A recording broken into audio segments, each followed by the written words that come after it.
Gente, vocês sabem que o Nietzsche tinha uma brincadeira sobre os jornais, né? Ele dizia que como é que pode um jornal conter verdades se ele, todos os dias, tem o mesmo número de páginas ou mais ou menos o mesmo número de páginas, né? Ai, meu Deus do céu, né? Como é que pode existir tantos fatos que possam ser postos como verdadeiros numa mesma caixa todos os dias, né? É interessante esta brincadeira, né?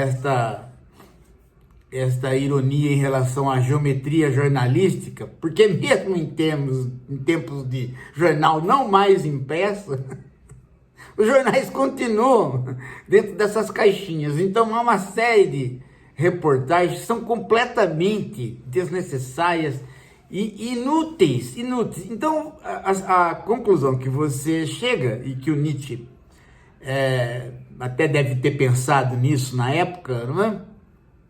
É que o operador semântico que funciona é o capital, né? Quer dizer, eu vou escolher o que é significativo e o que é não significativo para dizer para você que é significativo a partir daquilo que me é lucrativo.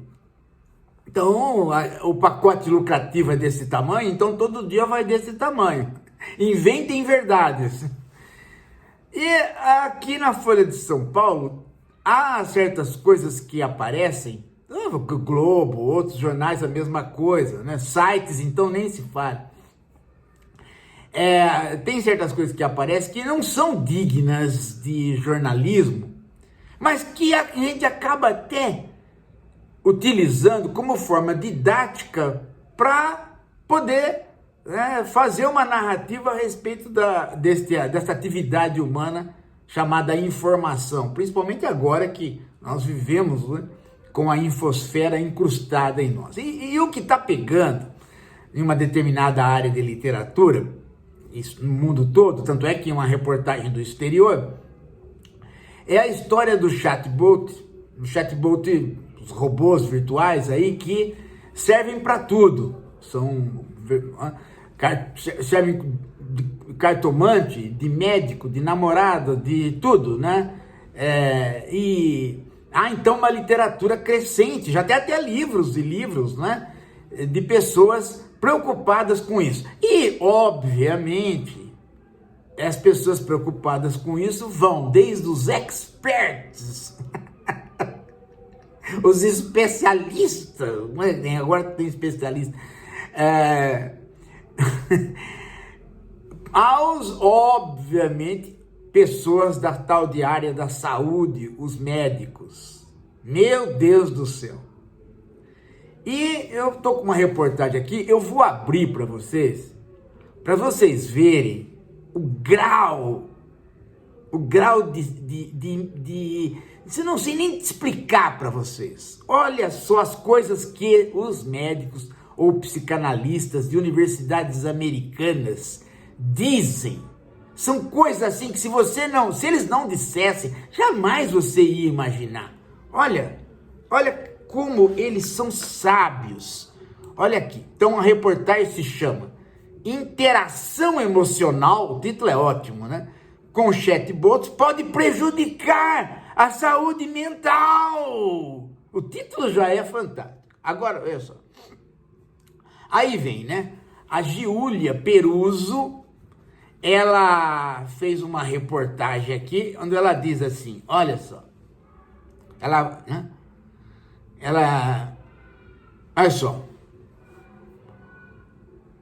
Olha só. A IA é um modelo estatístico e matemático, uma ferramenta desprovida de subjetividade ou vontade.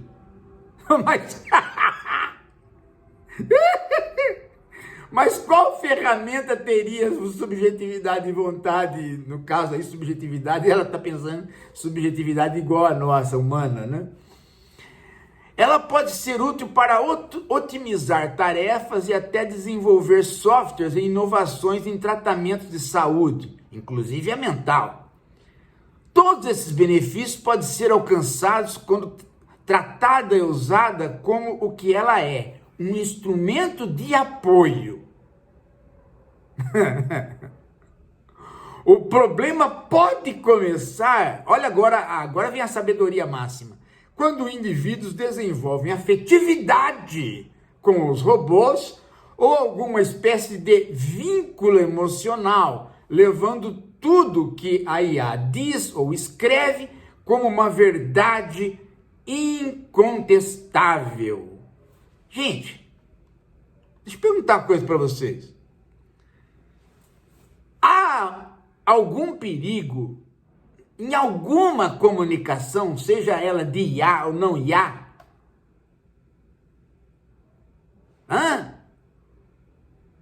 Ela igualou.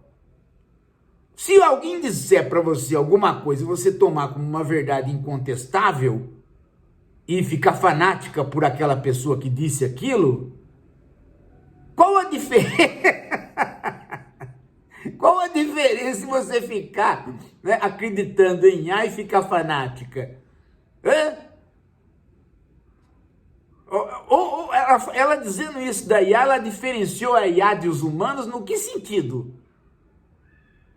Você tem não sei quantos milhões de pessoas que ficaram fanáticas pelo Hitler. Se ele fosse uma IA, ia mudar o quê? Não falou nada com nada, entendeu?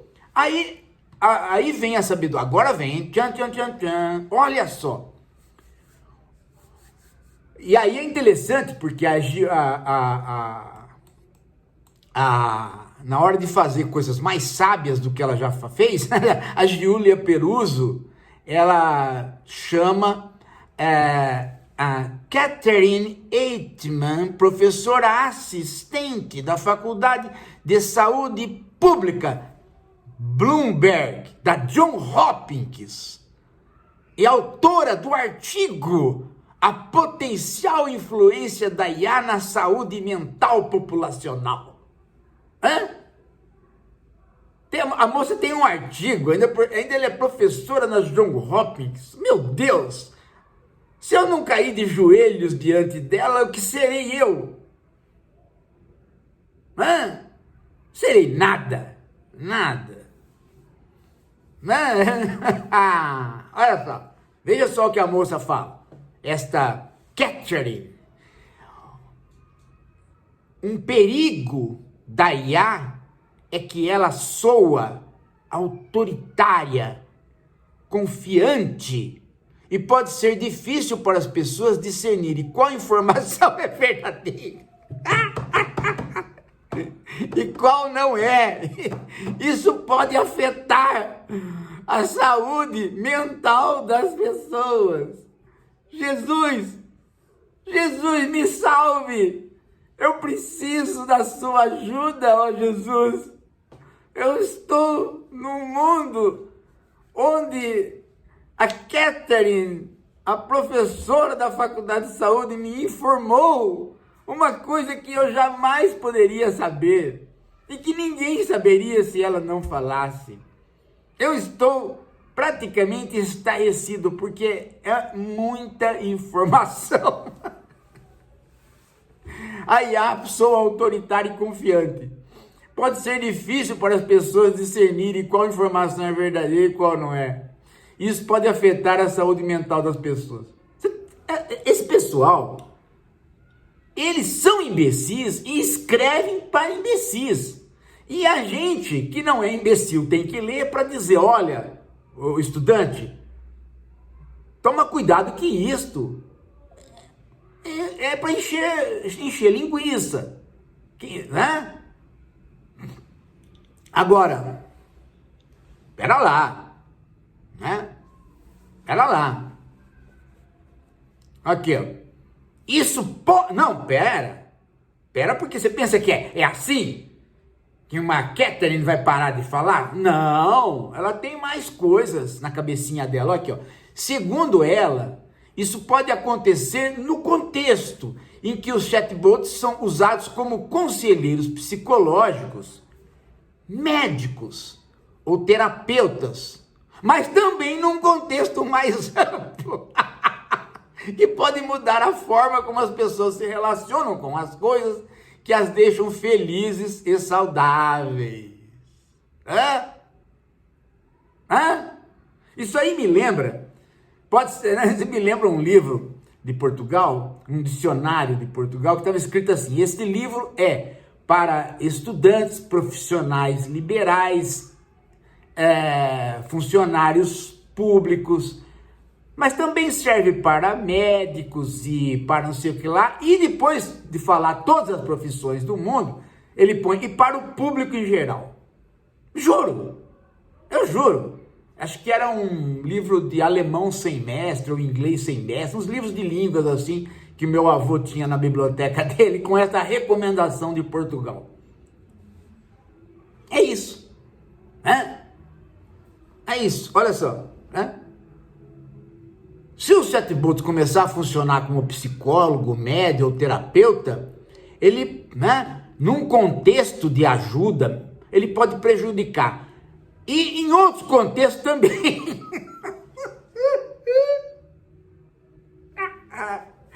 É show, hein? Aí vem, né? Quando as pessoas começam a se relacionar com a IA como uma régua para o mundo real, criando expectativas de que as interações humanas e mundanas possam atingir o mesmo grau de satisfação que alcançam em suas realidades virtuais, podem sair frustradas. O problema todo é esse, né? As pessoas não podem se frustrar. E se elas se relacionarem com a IA, esperando uma afetividade, alguma coisa mais, né? Elas vão se frustrar porque a IA, ela, né? Gente,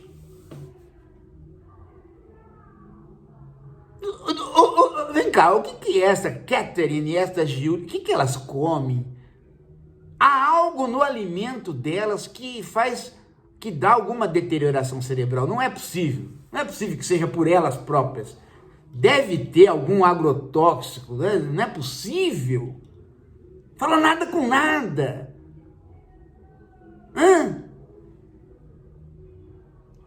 Gente, que você entra num consultório, o médico, em geral, é extremamente autoritário. Ele não faz uma investigação com você. Ele pergunta coisas para você, projeta um diagnóstico, manda você fazer exame e depois te mete um remédio. O processo, o chamado procedimento, é autoritário. Se o médico é ou não é autoritário na voz dele, isso é outra coisa, mas o procedimento é autoritário. É um tratamento que pressupõe que você não está interessado na investigação, você está interessado nos resultados, portanto o procedimento é autoritário. Se nós treinamos o chatbot para esse tipo de procedimento, ele é um procedimento autoritário, o livro é autoritário. Por isso que o Sócrates não tinha livros, não gostava de livros, não escrevia livros. Ele até lia, né? Preferia que os outros lessem para ele.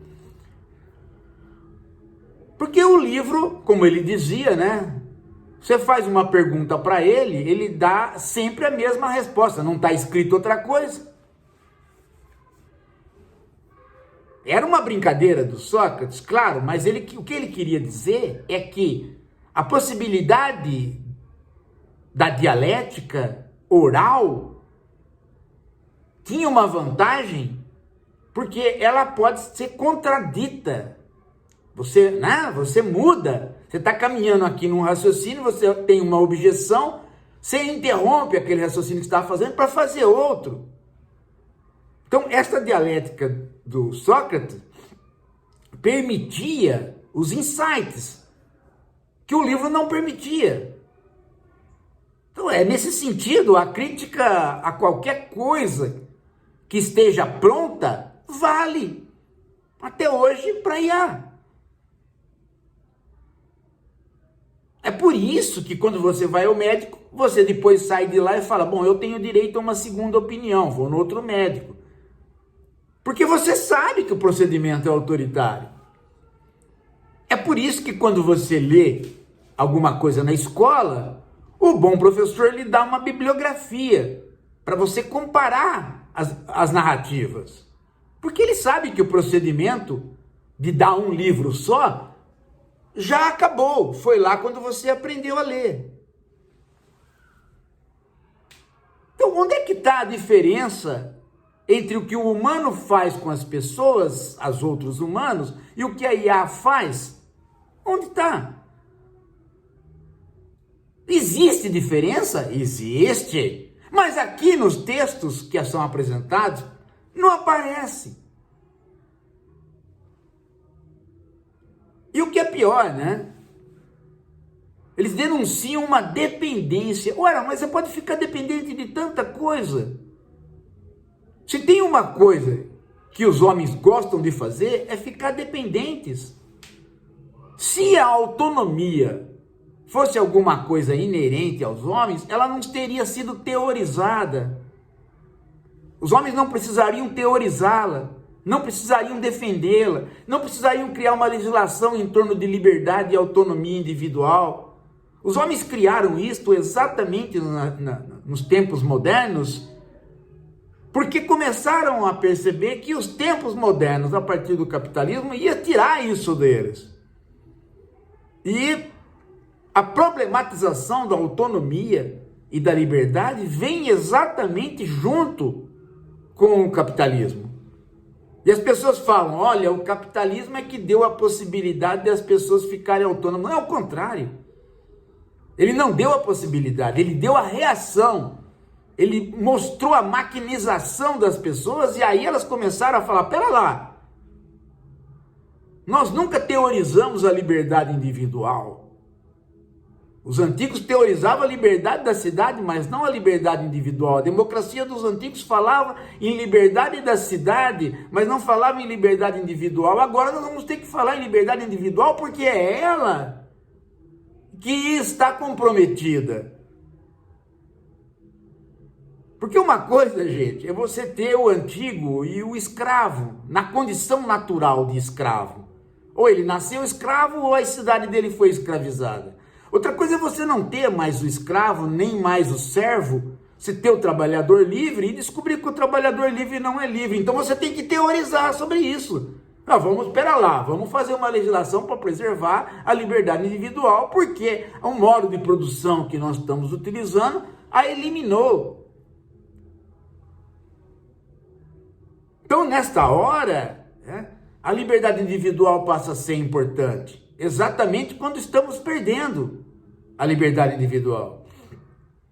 A teorização é uma reação. A teorização é uma vacina.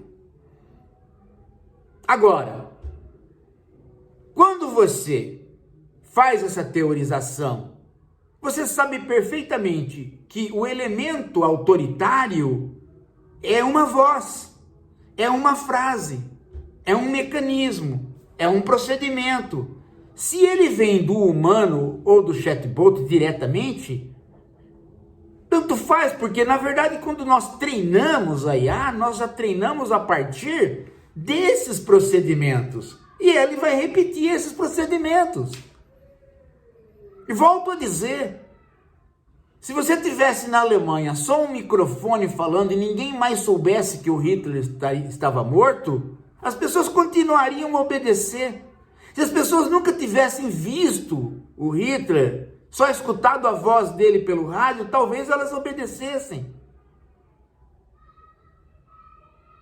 Ou vocês acham que o autoritarismo é um fruto das relações sociais que se incrusta na presença do autoritário?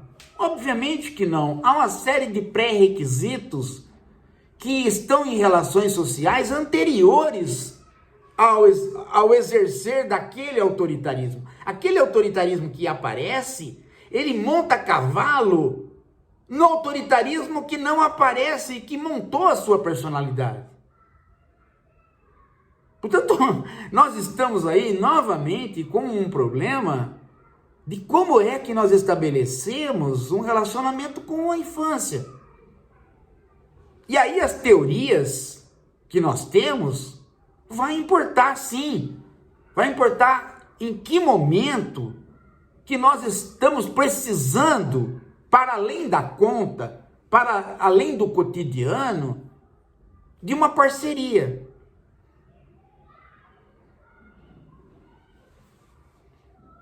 Em que momento, gente, que alguém entrando no Renascimento, entrando na modernidade, no caso os irmãos Grimm, vão até o mundo feudal para recuperar contos como o da Branca de Neve, onde alguém que tem um poder imenso, que é uma rainha, precisa consultar um chatbot chamado Espelho Mágico. Em que momento? Exatamente no momento em que o capitalismo vai entrar.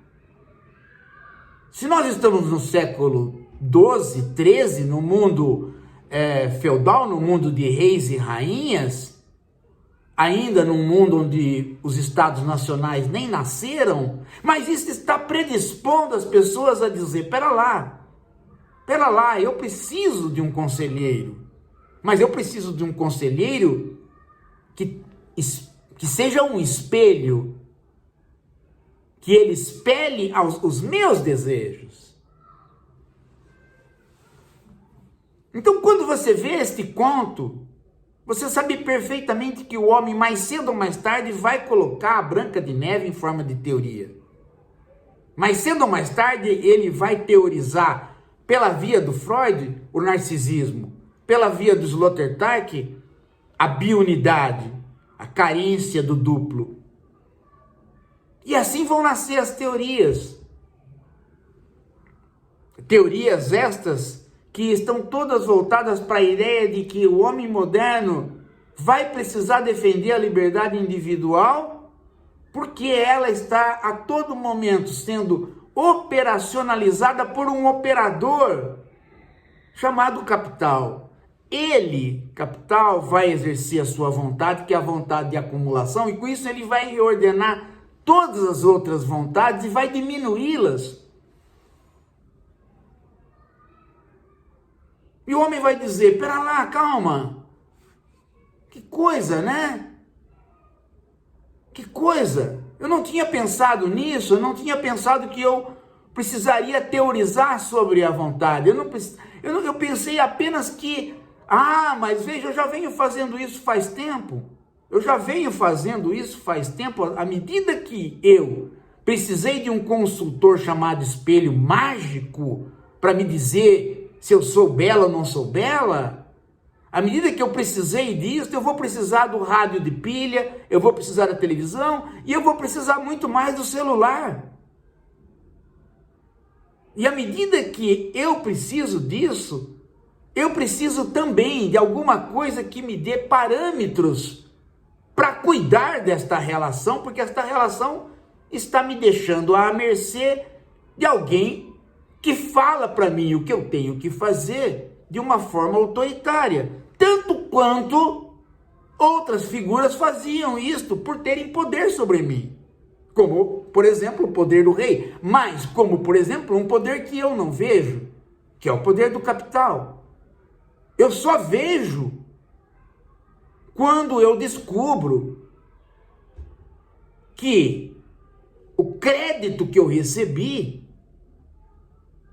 do banco era uma armadilha, porque eu preciso trabalhar muito mais para pagar este crédito. E aí eu descubro que houve uma força autoritária, mas eu logo esqueço, porque tem mais coisas para ser compradas e eu entro de novo no cartão. E aí eu acostumo, de modo que isso não sou autoritário, mas é aí que está o modelo autoritário principal. É aí que está o chamado procedimento básico. O capital, como operador semiótico, vai dizer para mim, olha, faça isso, não faça assado. Então eu tenho que começar a bolar uma legislação que cerceie o capital dele poder falar isso para mim. Porque se ele continuar falando, eu vou acabar trabalhando aos domingos. Se ele continuar falando e eu não tiver uma legislação, eu não vou nunca sair de uma jornada de trabalho que há de 40 horas e que mata todo mundo. Então eu construo uma legislação para proteger a minha individualidade, porque a minha individualidade foi perdida agora. E a IA é um elemento a mais desse processo de cooptação e de cerceamento. Então não tem nada diferente dela em relação ao Hitler, ao capital, ao Deus, que estão ali para mandar em nós. As relações sociais, os cerceamentos de gênero. Agora, o operador fundamental é o capital. Porque todos os outros nós podemos tirar, o capital nós não podemos tirar. Por quê? Porque ele se enredou naquilo que a gente chama de modo de produção. Produção do quê? Da nossa existência. Nós não sabemos existir sem esse modo de produção. Nós já soubemos, mas nós não sabemos mais. Nós só conseguimos existir dentro desse modo de produção, não temos conseguido inventar outro. Então ele se torna um operador muito importante. E ele cerceia a liberdade individual. Aliás, nós percebemos que temos liberdade individual nesta hora. E aparece cada dia mais, né, grupos sociais que querem pôr na legislação alguma coisa que nos proteja disso. Daí toda essa briga, né, para uma legislação que regre o chamada infosfera e o poder das big techs. Este é um problema, gente, que transita da psicologia para a sociologia. Ele não é um problema médico, no sentido estrito da palavra. Mas já estão patologizando, né? Já estão patologizando, transformando num problema médico, e daqui a pouco nós vamos ter que escutar, né, conversa sobre IA como conversa de saúde. Mas conversa de saúde dentro da clínica. Não vai chegar nem a ser saúde pública.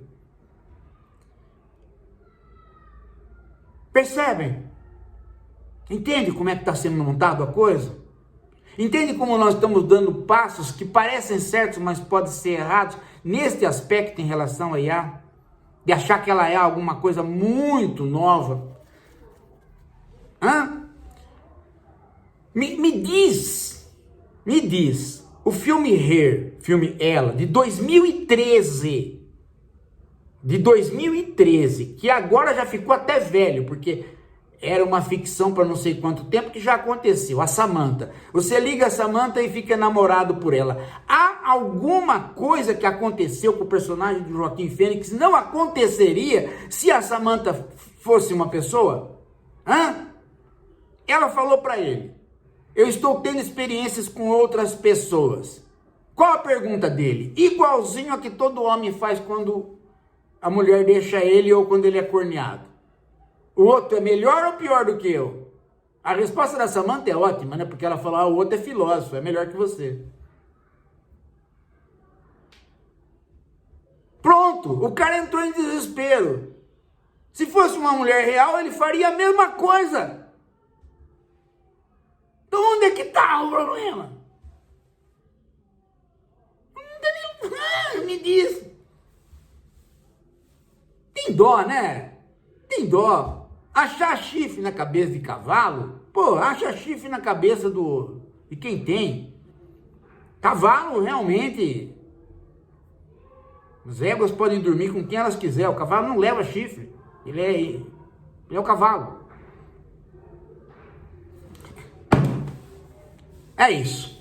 Gente, para que a gente não fique burro que nem esse povo do jornal, a gente precisa estudar. Então, nós vamos fazer o quê?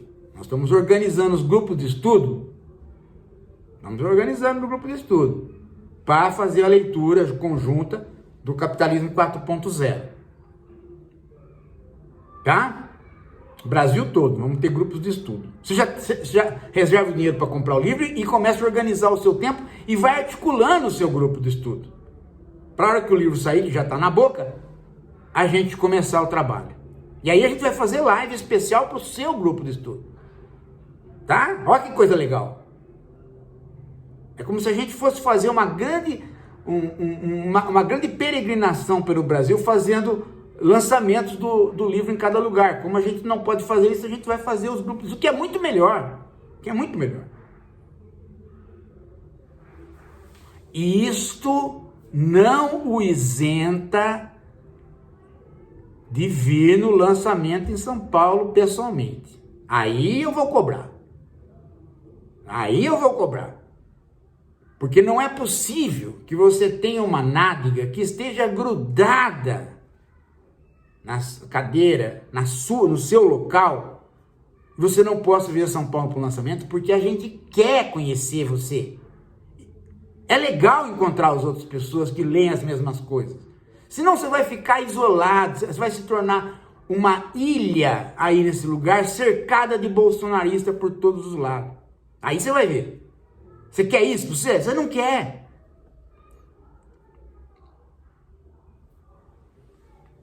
Ah, mas o meu marido não deixa eu ir. Pega o marido pela orelha e traz junto. Ah, mas a minha esposa não deixa eu ir.